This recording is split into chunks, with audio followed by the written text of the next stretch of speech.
The David Pakman Show at davidpakman.com.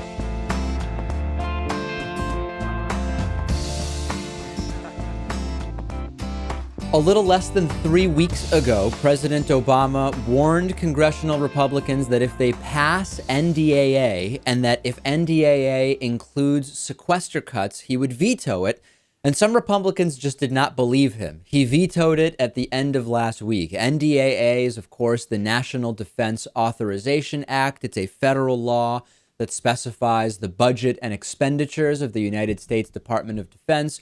Each year, the act includes other provisions. Often they are very controversial provisions. And if you know anything about how how politics and the government are financed in this country, you know that this is a pretty common thing. You put in the pet projects, you put in the pork.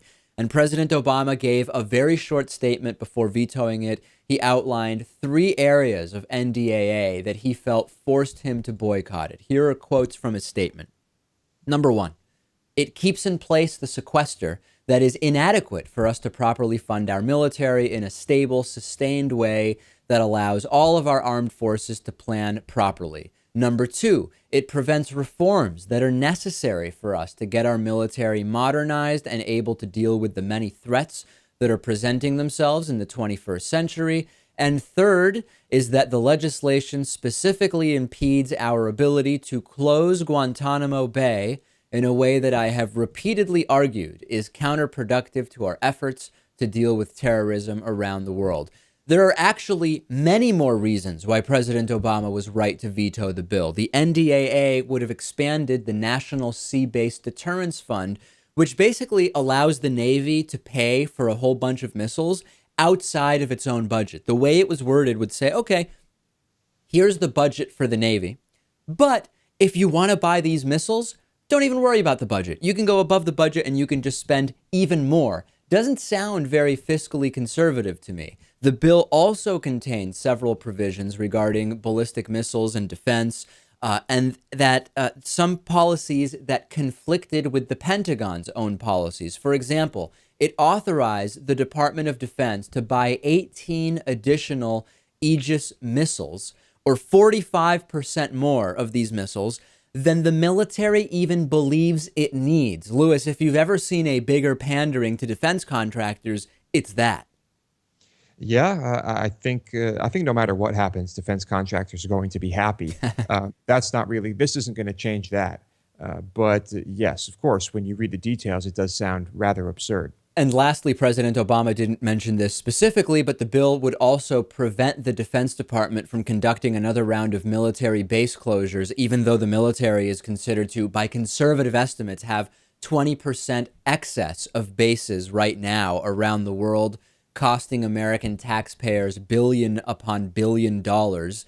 We need fewer bases, not more bases. However, the problem, and it always is in the details, Lewis, is that there are things in NDAA that should be passed. For example, limits on interrogation techniques that we know are not effective and are really not in line with how the U.S. should be conducting itself. The bill also does some good things with regard to military retirement, allowing those who serve fewer than 20 years to receive some fraction of their pension. Like with most things, Lewis, we have a situation where good things are not being passed as a result of the total quagmire that NDAA is.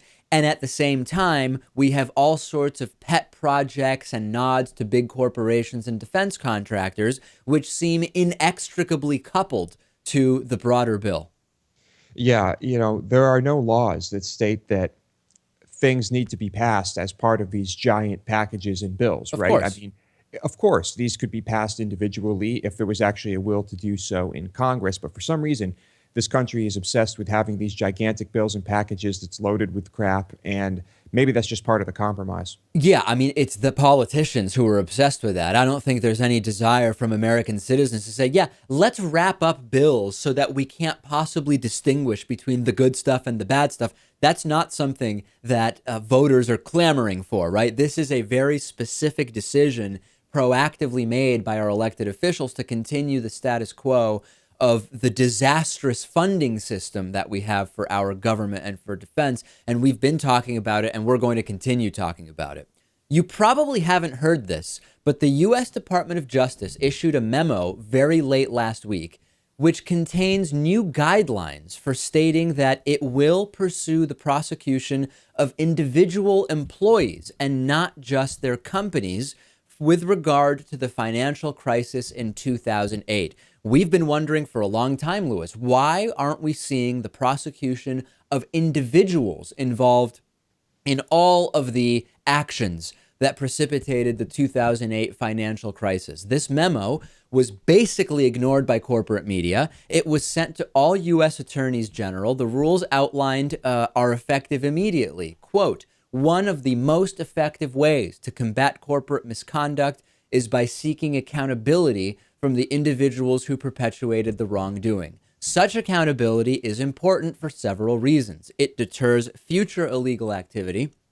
It incentivizes changes in corporate behavior. It ensures that proper parties are held responsible for their actions, and it promotes the public's confidence in our justice system. So, Lewis, I'm so mixed about this. On the one hand, it shows the total bankruptcy and complicity of corporate media with the bad actors on Wall Street and the banksters and everybody else, because this story is essentially being ignored by corporate media. At the same time, when you look at the specifics of what it is that is going to be done here and how the corporations have to sort of assist the Department of Justice in gathering information, we are getting very close to the statute of limitations on a lot of these cases. Many financial records need only be kept for 7 years, which has already passed or is soon passing since most of these bad acts. And the statute of limitations is 10 years. And a lot of these acts started a few years before the 2008 financial crisis. So the Department of Justice has waited just long enough to make a show of doing something about going after the individuals involved here. And at the same time, we are quickly approaching or have passed the statutes of limitations on a lot of this stuff. I can hear it now, Lewis. Hey, we heard from the people. They wanted us to investigate, and so we have. And unfortunately, based on the records that corporations have provided about the actions of their employees, combined with the statutes of limitations, we are unable to proceed with the prosecution of most of these individuals. Yes, I think that's how this will end. It's a total joke. It's just for show. And, I don't think the media coverage of any of this would have made a difference, Dave. I mean, you remember Occupy Wall Street. I mean, there was plenty of outrage. There was plenty of coverage. I don't know if it's just that there's no will to go after these people or if it's too difficult because of the power that we've given them. Well, it's a couple things. And I mean, with regard to Occupy, remember, there was coverage, but most of the coverage was either negative about the protesters or sort of acknowledging that we have a problem with income and wealth inequality, but not really looking at the systemic problems of unregulated capitalism. So yeah, there was coverage, but it wasn't really the type of coverage that leads to productive discussions about our systemic issues. Well, maybe. I don't know. We could still read the signs. I mean, I think Americans understood what was being protested there, whether they liked it or not. I mean, I know we talk about how ignorant people can be, but I like to think that the majority of Americans knew that there really was no action taken against individuals for this, right? Yeah, I think that to the extent that Americans care or are aware that this is even a thing, a lot of them probably realize that, but the general lack of engagement is also certainly a factor here.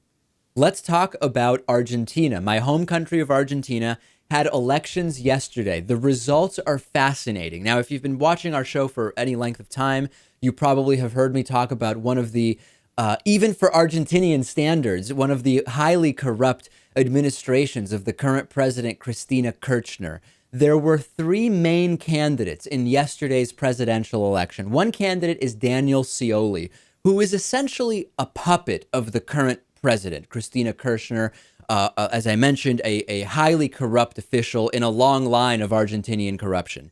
The next candidate is the former mayor of the city of Buenos Aires. His name is Mauricio Macri. And the third main candidate is Sergio Massa, a former Kirchner friend and associate, who has separated from Cristina Kirchner and run a sort of opposition campaign. The rules in Argentina include mandatory runoffs. If one candidate gets 45% of the vote or more and wins, there is no runoff. They are the winner, Lewis. The other possibility is that if the leader receives at least 40% of the vote and has at least 10 percentage points more than the second place candidate, there is also no runoff. Any other scenarios lead to a runoff between the top two vote getters. And Lewis, the numbers are stunning. Let me set the stage. Before we had numbers last night, the Scioli camp was saying, we blew everybody out of the water. There's no runoff. We won. The Macri campaign was saying, yeah, we're pretty close and it's going to be a runoff. And the results are as follows. Daniel Scioli, the sort of puppet of current President Cristina Kirchner, received 36.8% of the vote. Former mayor of Buenos Aires, Mauricio Macri, received 34.33% of the vote, 2.5 percentage points separating the top two candidates. And this is the most interesting thing of all. The sort of opposition candidate, Sergio Massa, received 21% of the vote. This is a runoff situation, Lewis, and the expectation is, and this would be incredible to see a toppling of the Kirchner sort of regime and the puppet candidate that she put up there. That 21% that Sergio Massa has obtained is expected to disproportionately go to Mauricio Macri, although the politics of Massa are really more in line with the leader Scioli.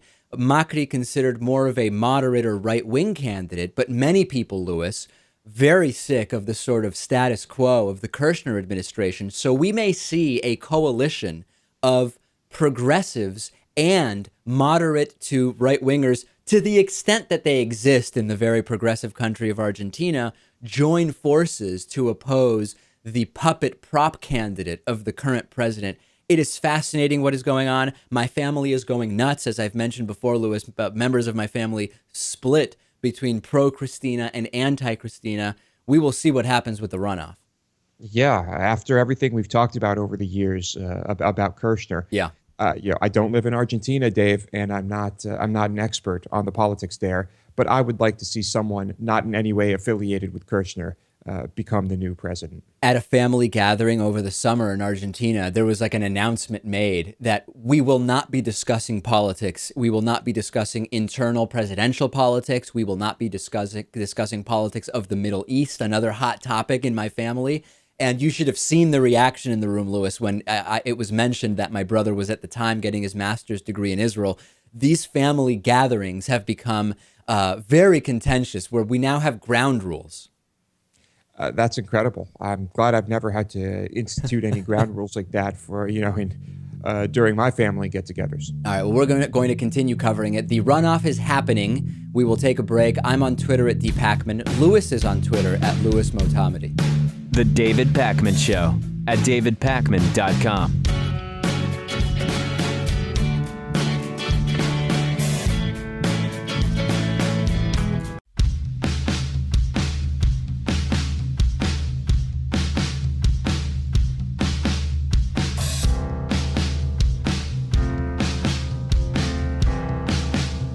Welcome back to the David Pakman Show. Our program is supported by the audience through the David Pakman Show membership program. And today's new member of the day is Milton McGorrell. Milton, thank you for being a David Pakman Show member. Milton gets the bonus show, the commercial-free audio podcast feed, the commercial-free 1-hour TV show, invites to the David Pakman Show members-only town hall meetings with Lewis and with me, and so many other great perks. Sign up. Support the work we're doing, davidpakman.com/membership. If you ever shop on Amazon.com, you can support the work we're doing by going to davidpakman.com/Amazon. It'll take you to Amazon, bookmark the link, and use the link whenever you shop. A few people, Lewis, streaming episodes through our Amazon link of Battlestar Galactica. And I have to say, the new Battlestar Galactica series is probably one of my favorite TV series. I've been thinking of watching it again along with Breaking Bad, and I know you're a fan as well. Yeah, well, I never really thought about it until you told me you started watching it. Yeah. And at the time it was on Netflix. I had to marathon it towards the end because it was leaving Netflix. Oh, I But didn't yeah, realize it was no longer on Netflix. it no longer there. But yes, it is a great series. A few Pebble smartwatches purchased through our link. I honestly don't even understand the difference between the Apple Watch and the Pebble Watch. I know the Apple Watch works with iPhones, and I don't have an iPhone. So I guess if I were to get one of these, I would get the Pebble Watch. But I'm not really that interested in getting these yet. I don't know why. It doesn't appeal to me that much. And I know more and more people that have either the Apple Watch or Pebble now, and they get their text messages on their phone and whatnot. But I don't think I need it right now. Well, I don't think anyone needs it. Well, But fair enough. it's just one of the, it's kind of like a novelty item right now. And you know what? If you enjoy it, fine. That's great. Have fun. It's not interesting to you either. Not at all. I think one of the more interesting uses is the sort of fitness applications that you can get with it. But I feel like a lot of those you also can just get with an app on your phone. I believe so, yes. But you're right. They are useful for that. I am sure that they will become more ubiquitous as time goes forward. Remember, if you ever shop on Amazon.com, use our link, davidpakman.com/Amazon, and you'll be sending a 7 or 8% kickback from everything you buy to the show. All right, let's follow up on last week's completely abortive attempt to smear Hillary Clinton in the Benghazi House panel. Conservatives are realizing that it has completely backfired and only helped to make Hillary Clinton appear more presidential. Writing for the New York Post, longtime commentator John Podhoretz praised Hillary Clinton's performance. Quote, simply as a matter of political theater, over the course of many hours of testimony, she assumed a calm, deliberate demeanor, performed brilliantly with her opening statement, and never surrendered. The more she sounded like a policy wonk, the less she seemed like what the Republicans clearly wanted her to seem like, a cynical political animal. On MSNBC's Morning Joe, former Republican congressman and host Joe Scarborough called it a technical knockout for Hillary Clinton. Mike Barnicle added, if this committee had handled the Watergate hearing, Richard Nixon would have finished his term. And then ultra-conservative commentator Eric Erickson called the entire thing a, quote, waste of time, and added that Hillary Clinton is, quote, too bright for them. The Washington Examiner's Byron York basically agreed, saying a hearing billed as an epic, high noon-style confrontation instead turned out to be a somewhat interesting look at a few limited aspects of the Benghazi affair. In other words, no big deal, and that is very good news for Hillary Clinton. I could not agree more with all of these conservatives that are saying this did not go well for Republicans pushing the Benghazi conspiracy theories. My opinion of Hillary Clinton has improved drastically, Lewis, as a result of these hearings. That's fine. It was, what were they trying to do? I mean, during the I don't know how many hours this went on for. It was insane. They probably just wanted her to snap. They probably wanted her to lose her temper because they knew they weren't going to get anything really substantive out of her, right? No question about it. And it's like, we get it, Republicans. You have a bottomless, unreasonable, never-ending, unhinged hatred for Hillary Clinton. We get it. George W. Bush must be watching this saying, I'm sure glad they didn't care about the attacks on embassies and consulates when I was president, because I think Lewis, if George Bush was grilled for 11 hours in the same way that Hillary Clinton was, requiring that level of detailed knowledge, it would have gone a very different way. Well, that depends on how much Xanax President Bush had beforehand. There are ways to combat that. When 224 people died in the 1998 bombings of U.S. embassies, there were 0 congressional committees. When we had the Boston Marathon bombing a couple of years ago, there was 1 congressional committee. When 17 died in the USS Cole attack in the year 2000, there were 2 congressional committees.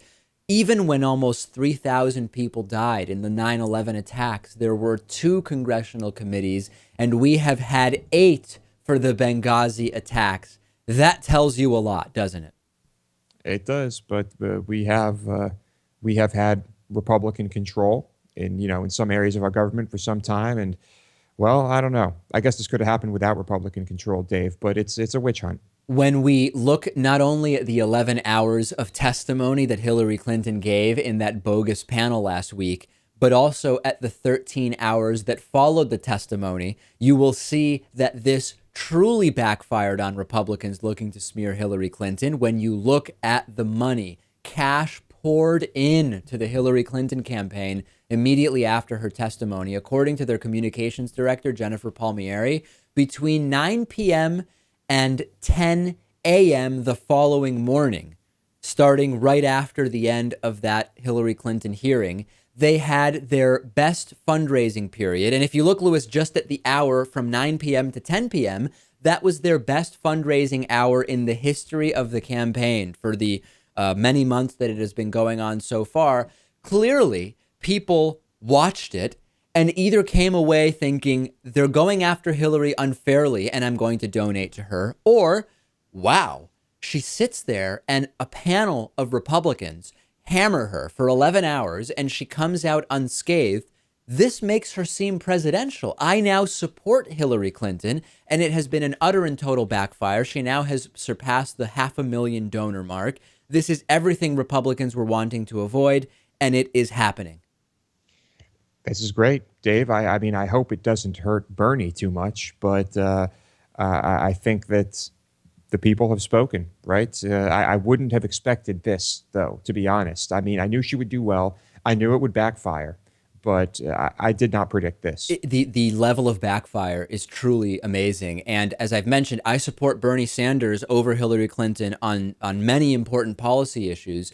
But obviously, if it's Hillary Clinton who's the nominee, she is orders of magnitude above any of the current Republican candidates. And the hearings just made me more confident that if indeed Hillary Clinton is the nominee, we have a very, very strong candidate who is more than adequately prepared, incredibly well prepared. We disagree on policy, as I've talked about, on a number of policies, but she really made a very good impression, and the bucks are being raked in because it's not just me here. People email me when I say this saying, David, what hearing did you watch? I mean, it was just lie from Hillary Clinton. It appears that the consensus is not that, and we will continue to follow the fundraising. Very, very much incredible. We'll take a quick break. The David Pakman Show at davidpakman.com.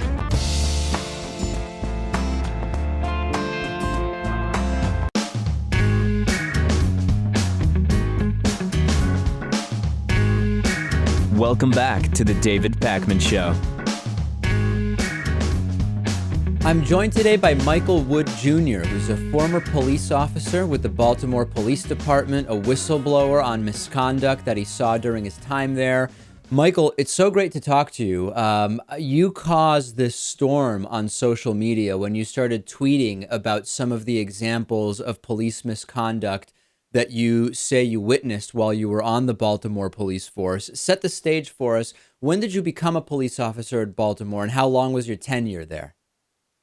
I became a police officer in January of 2003 after I served 4 years in the Marine Corps.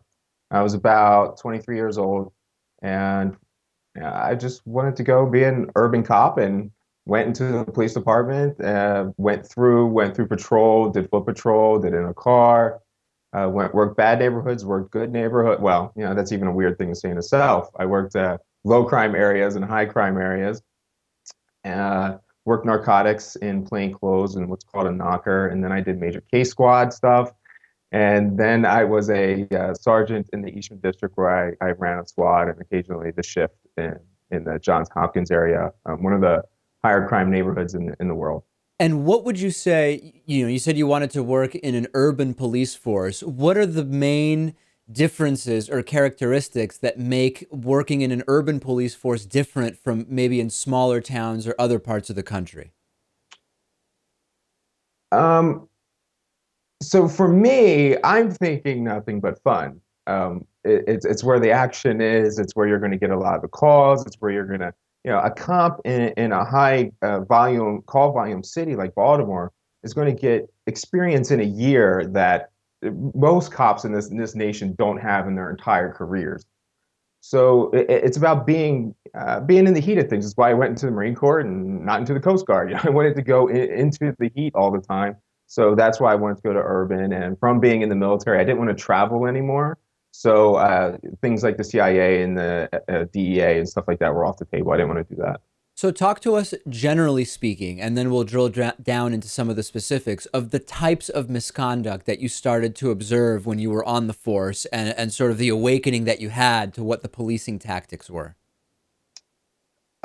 It's not as though I'm going to say that it's not something you see when it's happening and you see a transgression.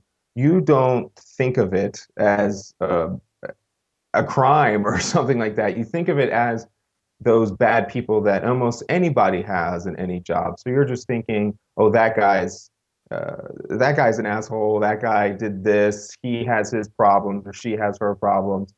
But you're not recognizing how you're protecting your own in there. It's your responsibility to notice these transgressions and to do something about them. But you don't, because of this us versus them mentality, thin blue line. It's not even something you really think about. So you see those things throughout your entire career. You don't even analyze them to think of them as even being something. It really wasn't until I was out of the department on the other side of the badge that I started just evaluating what that would be like if it was happening in my front door. Like how would I feel if cops were running around my neighborhood doing those kind of things? And you just put that into a little perspective to see that that's obviously not what I would want. And what are some of the examples of what you saw that you've since come public with? Oh, so I mean, hitting handcuffed suspects, assaulting people that had nothing to do with anything, making up entirely fake probable cause statements to raid houses, making 911 calls so that you can get into a house. So a cop would go and call 911 and say they heard somebody inside that was yelling for help. So then they would respond to the house and conveniently hear someone yelling for help, and then we'd be able to kick in the door and get into the house. You see exaggerated car stops, just going to car stop when there's not really any probable cause for the car stops. And it's really everything that you've pretty much heard in urban lore for a very long time that's in your NWA songs throughout history. It's everything you've heard. And talk to us a little bit about, you've spoken about the racial disproportionality that is sometimes applied when making decisions about interactions with citizens. Talk to us about what you observed there with regard to the race of supposed suspects. That's another thing that I never even realized until I was out. When you're in, you are assigned to these neighborhoods, and I have a bachelor's in criminal justice. So even in schooling, you're taught these concepts of going to the high crime area. You're taught these ideas of these neighborhoods. They actually have like geographic philosophies in policing where you're not profiling people. You're just profiling the geography, or it's area enforcement, or it's things like the easiest one to recognize is when people say criminal profiling. And what we say in criminal justice or in the policing is that we're looking at these individuals, and the most individuals that commit crime in Baltimore by your stats are like 16 to 24-year-old black males. But you're basing that off of the fact that they were arrested previously. And why were they arrested previously would be the key question. And that's because we would have things like racial profiling that are inherent in us. We have things in Baltimore where we have geographic limitations on where people could live intentionally by the governor. The mayor of Baltimore in the past signed things, and through housing legislations, even through the federals, that put poor black people in certain neighborhoods and cut off all their resources and essentially made this geography a high crime area because of racist actions that occurred in the past. And what we see now is that this is a high crime area. We don't see and go back through history and see how it was intentionally designed that way, how police were the original slave catchers and So if you're catching a slave and then they get a record, well, then when they're free, you're focusing on their crime because they have a record, and then you're looking at them again because they have a record. And it's a cycle that doesn't affect other people. And when it doesn't affect you, you don't care. And I suddenly realized how much it would have affected me if those same conditions were applied to me when I was growing up. If people have drugs, white guys have been known to carry drugs at the exact same rate as black guys. That's statistically irrelevant. But you're looking at them, so then you lock them up for that, and then you are then looking at them again because you locked them up before, whereas that cycle never even started with me because I would have never been checked, so no one would have ever seen that there were drugs in my pocket to begin with. Okay, so that's a pretty good explanation of sort of at the systemic level how you can hide a racially tinged policy under geographic policing or just looking at crime statistics. Talk to us a little bit about what you observed at the individual officer level. In other words, were you party to, or did you overhear sort of candid discussions among officers where they recognized, yeah, given the option, if I see, as you say, a white guy or a black guy potentially committing a particular crime, were there candid discussions of giving preference to pursuing the black guy? As far as I'm concerned, overt racism, at least in Baltimore, does not exist. There is no conversations like that would be allowed. So the question there is that, do these conversations not take place? Like, I think they don't. Or do they take place? They just don't take place around someone like me who kind of grew up in an environment and had friends that wouldn't accept this kind of thing. So if it took place, it wasn't something that I ever saw. It was the societal and cultural things, such as movies and history just teaching you things to like fear the black man. So then there's this subconscious bias that we see that comes up in things like resumes or trusting people because of their names, getting into college, just all these various little things that pop up that play into your subconscious. Those things get played out, and we have to recognize those things. I really don't believe that conscious racism is a very prominent thing, at least in big city policing. Were there other officers that you worked with in Baltimore that shared your concerns? And I know you mentioned that you didn't really have an awakening to a lot of what was going on until after you left the force. To the extent that you were aware of this while you were working, were there conversations with other officers where you said, hey, I'm noticing this. What do you think? I never believed in the drug war. So you didn't have to convince me of that. I participated in fighting the drug war because that's where the action was. Sure. So it's not like I had some kind of revelation with that. Where I started to see injustices was internally in the department. So there was promotional issues with the blacks in the agency where they were kind of disadvantaged, and people that were marginalized were disadvantaged to the good old boy network and getting promotions.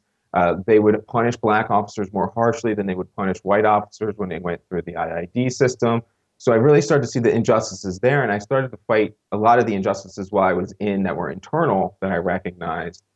And I had a lot of people supporting me through that because I was, that guy that said everything that you wanted to say but didn't have the balls to say. Sure.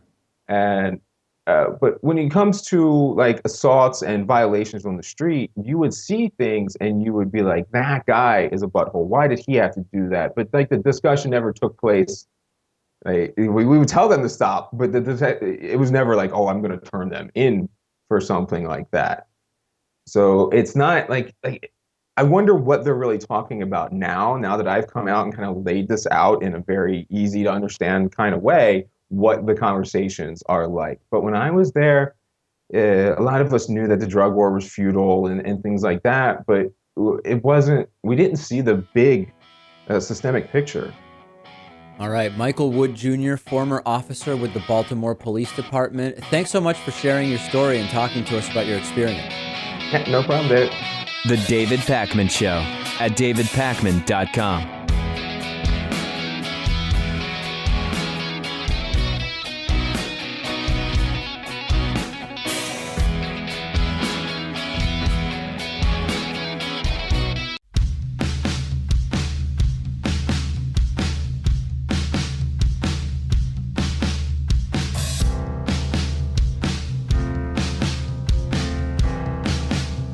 Welcome back to the David Pakman Show. Our good buddy Ben Carson, Republican presidential candidate, said yesterday that he wants Roe versus Wade overturned. He also said women should not be allowed to have abortions, even in cases of rape and incest. And he actually equated rape victims who might want an abortion to slave owners. That's right. Ben Carson, the African-American candidate, the lone African-American Republican candidate, has suggested that women who become pregnant as the victims of rape are in some sense like slave owners. Here is Ben Carson in his own words. Does life begin at conception? I believe it does. Does that mean whose right, I guess, should be superseded, the mother or the unborn child? Whose rights, who has greater rights? In the ideal situation, the mother should not believe that the baby is her enemy and should not be looking to terminate the baby. You know, things are set up in such a way that the person in the world who has the greatest interest in protecting the baby is the mother. We've allowed the purveyors of division to make mothers think that that baby is their enemy and that they have a right to kill it. Can you see how perverted that line of thinking is? What if somebody has an unwanted pregnancy? Should they have the right to terminate it? No. Think about this. During slavery, and I know that's one of those words you're not supposed to say, but I'm saying it.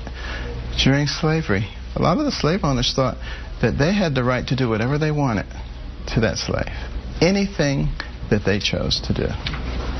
And, what if the abolitionist had said, I don't believe in slavery. I think it's wrong.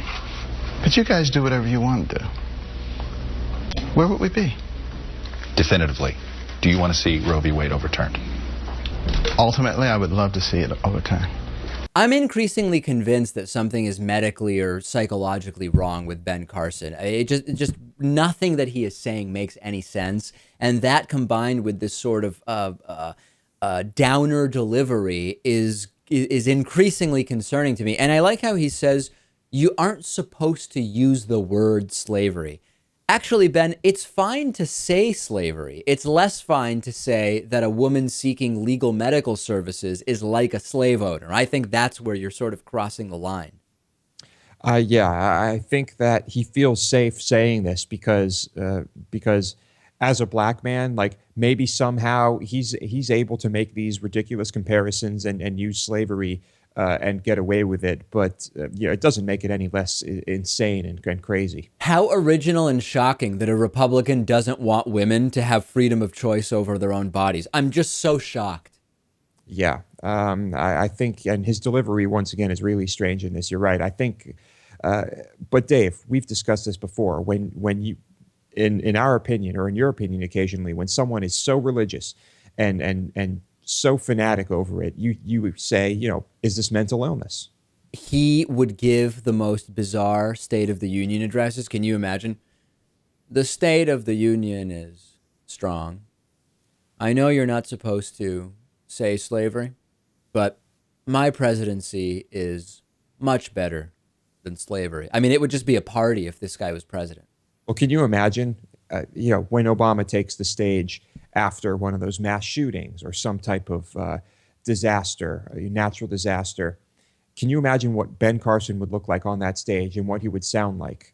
I actually can't. Yeah, it's I don't want to ever have to see that, and I don't want the rest of the world to ever see that. ABC's 2020 did a story about Justin Harris, who's the Republican from Arkansas that we covered pretty extensively a few months ago. And he was involved in this rehoming of adopted children. He rehomed the children to a child molester. And ABC's 2020 did this piece about the controversy around it. And some people were upset with the piece, saying it wasn't fair to the Harrises. And others said, well, it wasn't really fair to the Department of Human Services, which was involved in the adoption of the kids, and others say it was a hit piece. And there was an interesting little tidbit because I made a brief appearance in the 2020 piece, and so did our friend Kyle Kulinski from Secular Talk. Let's play the clip. He uses the State House as his backdrop But his 11-minute press conference focuses mostly on the system and how it failed the Harrises. Justin offers few apologies. We were not prepared for children with severe undiagnosed reactive attachment disorder. A state representative embroiled in controversy. And outrages a nation. Justin shutters his Twitter account, but online, people are slamming the family values legislator. And on his voicemail, it gets even uglier. I just wondered why people like you wasn't in jail. I think you'd be arrested for that. I mean, this is absolutely disgraceful and reprehensible. You are a monster yourself. Disturbing story from a so-called man of God. That can't be easy for you.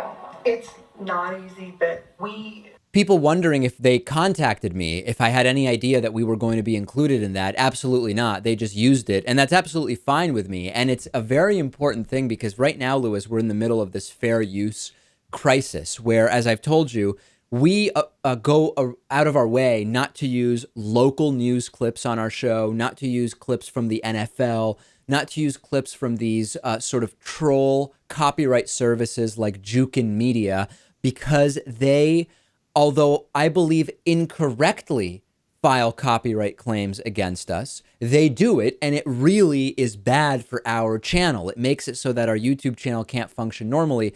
There was just a big case that actually said, no, Jukin Media was wrong about some of their copyright claims. Fair use does extend more broadly than a lot of these aggressive copyright claimers believe.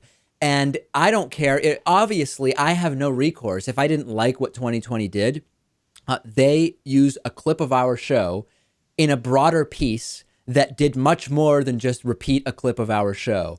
And the unfair part is that if we wanted to go after 2020 for that, not that we do, it would actually be very difficult. But unfortunately, when we use a clip from local news, we immediately get a copyright strike against us on YouTube. And until we can prove that we used the clip under fair use, our account is jeopardized. And there's this very big disproportionality with the use of these third-party clips that I wish was different, because our show would be much better if we didn't have to constantly act out of caution to avoid getting these copyright strikes. Yeah, I think in the case of YouTube, it would make much more sense, although admittedly it would be far more difficult, to have it work in the opposite way. You know, first they need to prove that we have somehow violated the use, fair and use. Ideally, we would be allowed to respond before action is taken, where they say, hey, they used our stuff. And we say, hey, here are the 4 rules that justify fair use. And we've met all 4 of those rules. And thus, we're absolutely fine and in the clear to use this clip. And when people email me and they say, David, look into fair use, you're allowed to use those clips. We understand that. But the trouble that is caused when fraudulent cases of copyright infringement are brought against us is almost not worth the trouble. Yeah, really, it's incredibly annoying, and we work around it. It's not a huge problem for us because it is relatively easy to work around, but it still would be nice to be able to use those clips. We have a voicemail number. It's 219-2-DAVID-P. The Eggman has resurfaced, and he is not happy, Lewis, with our views on football. Take a listen to the Eggman. Hey, Dave. Being a good lib like I am, I don't know anything about football. I don't watch it. I don't care about it. I don't choose any team over another. It's a sport. It's not for liberal, educated people. With that aside, I'd like to say, since you're complaining so much about all the changes in football, I can only assume you don't like the changes because it'll keep the New England Patriots from cheating as much as they do. I don't understand it. It sounds like these changes are going to keep the Patriots from being able to do all their sneaky cheating and stuff. So that's probably why you're against the change. Yeah, well, let me be clear, Eggman. In spite of all the changes, which, as the Eggman says, make it more difficult for the New England Patriots to cheat, the Patriots won again yesterday, Lewis, and they remain undefeated, so seemingly unfettered by, quote, not being able to cheat. Yeah, I don't think that I don't even want to get into it, really. I don't think any of the rule changes were really to help teams, to prevent teams from cheating. But yeah, Patriots are doing well, Dave. I love it. On the bonus show today, another Saudi prince in trouble. Iceland jails bankers, and Arizona tries to buy lethal injection drugs illegally. DavidPakman.com/membership is how you sign up. To access the bonus show, get instant access right away. Sign up at davidpakman.com/membership.